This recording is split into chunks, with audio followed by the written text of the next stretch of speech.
दोस्तों, दूसरों को गलत कहने से पहले आप अपने आप को देखें कि आप कितने सही हैं। दूसरों के अंदर कमियां निकालने से पहले आप अपनी कमियों को देखें कि हमारे अंदर कौन कौन सी कमियां हैं। अगर आपने अपने अंदर देखना शुरू कर दिया तो आप जिंदगी में बहुत आगे जाओगे और जो भी काम करोगे आपको उसमें सफलता मिलेगी। दोस्तों, मैं बात करूंगा आज आरजेडी और तेजस्वी यादव की। फाइनली आज बिहार के अंदर एनडीए की तरफ से नीतीश कुमार को मुख्यमंत्री बना दिया गया है। कल 4:30 बजे वो शपथ भी ले लेंगे, बिहार के मुख्यमंत्री भी बन जाएंगे। लेकिन यहां पर तेजस्वी यादव की उन उम्मीदों पर पानी फिरता हुआ नजर आ रहा है जो वो एनडीए की पार्टियों से लगाए हुए बैठे थे। एनडीए के अंदर जो वीआईपी पार्टी है, एक हम पार्टी है, इन दोनों पार्टियों के पास 4-4 सीटें हैं।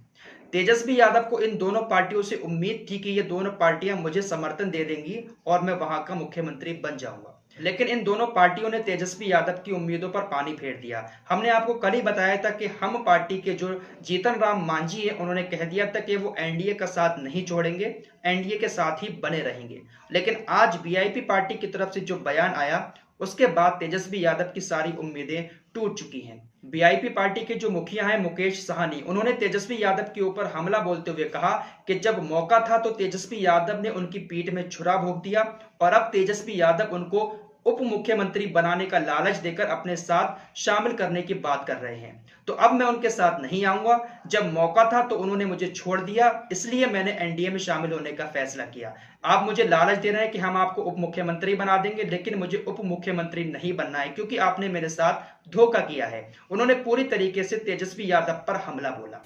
दोस्तों, ये बातें मैं आप लोगों को इसलिए बता रहा हूं ताकि आप लोगों को ये चीजें पता चल सके कि महागठबंधन ने कहां कहां पर गलतियां की, किन गलतियों की वजह से महागठबंधन बिहार के अंदर चुनाव हारा है। वो बात और है कि महागठबंधन आरोप लगा रहा है कि ईवीएम की वजह से, वोटों की गिनती में धांधली करने की वजह से तेजस्वी यादव वहां पर सरकार नहीं बना पाए। लेकिन इसके साथ साथ तेजस्वी यादव को अपनी गलतियों पर भी नजर डालने की जरूरत है। दोस्तों, वीआईपी पार्टी की तरफ से ये जो आरोप लगाया जा रहा है कि तेजस्वी यादव के पास जब मौका था तो उन्होंने हमारी पीठ में छुरा भोंक दिया, यानी कि वीआईपी पार्टी पूरी तरीके से तेजस्वी यादव के साथ चुनाव लड़ रही थी। लेकिन कुछ ऐसा पंगा हुआ इन दोनों के बीच जो तेजस्वी यादव ने इनको पीछे निकालकर फेंक दिया और फिर वीआईपी पार्टी एनडीए के साथ जाकर चुनाव लड़ ली। तो अगर वीआईपी पार्टी इनके साथ रहती और इनके साथ मिलकर चुनाव लड़ती तो आज ये शायद नौबत नहीं आती। दूसरी गलती अब मैं आपको बताता हूं ओवैसी साहब को लेकर। कांग्रेस की तरफ से हार के बाद ये प्रोपोगंडा चलाया जा रहा है कि ओवैसी की वजह से बिहार के अंदर आरजेडी हार गई। देखिए, ओवैसी साहब को सिर्फ 5 सीटें मिली हैं सीमांचल के अंदर और 5 सीटें मिली हैं बीजेपी पार्टी को। बीजेपी पार्टी जिन 5 सीटों पर जीती है उन 5 सीटों पर असदुद्दीन ओवैसी के विधायकों को 2000 या 3000 ही मामूली से वोट मिले हैं जिन सीटों पर बीजेपी पार्टी चुनाव जीती है। तो आप कैसे आरोप लगा सकते हैं कि असदुद्दीन ओवैसी की वजह से वो 5 सीटें चली गई? असदुद्दीन ओवैसी ने कोई इतने सारे वोट थोड़ी ना ले लिए कि वो वोट अगर आपकी तरफ चले जाते तो आपकी पार्टियां जीत जाती। आप तो बहुत ज्यादा वोटों से हारे हैं सीमांचल में, जो 5 सीटें बीजेपी की तरफ गई हैं। तो आप असदुद्दीन ओवैसी के ऊपर आरोप कैसे लगा सकते हैं? लेकिन कांग्रेस हारने के बाद सीधा सीधा आरोप असदुद्दीन ओवैसी के ऊपर लगा रही कि असदुद्दीन ओवैसी भाजपा को समर्थन देते हैं, भाजपा के एजेंट हैं। असदुद्दीन ओवैसी जो स्पीच देते हैं उसकी स्क्रिप्ट भाजपा तैयार करती है। तो कुछ इस तरीके के आरोप कांग्रेस की तरफ से लगाए जा रहे हैं। लेकिन यहाँ पर एक और बड़ी गलती महागठबंधन की तरफ से ये हुई थी कि उन्होंने असदुद्दीन ओवैसी को अपने महागठबंधन में जगह नहीं दी। असदुद्दीन ओवैसी फिर क्या करते? खासकर कांग्रेस पार्टी का इसमें ज्यादा हाथ रहा कि असदुद्दीन ओवैसी को महागठबंधन में शामिल नहीं किया गया। तो यहाँ पर भी आप लोगों की ही गलती है। तो दूसरों के ऊपर ठीकरा फोड़ने से अच्छा है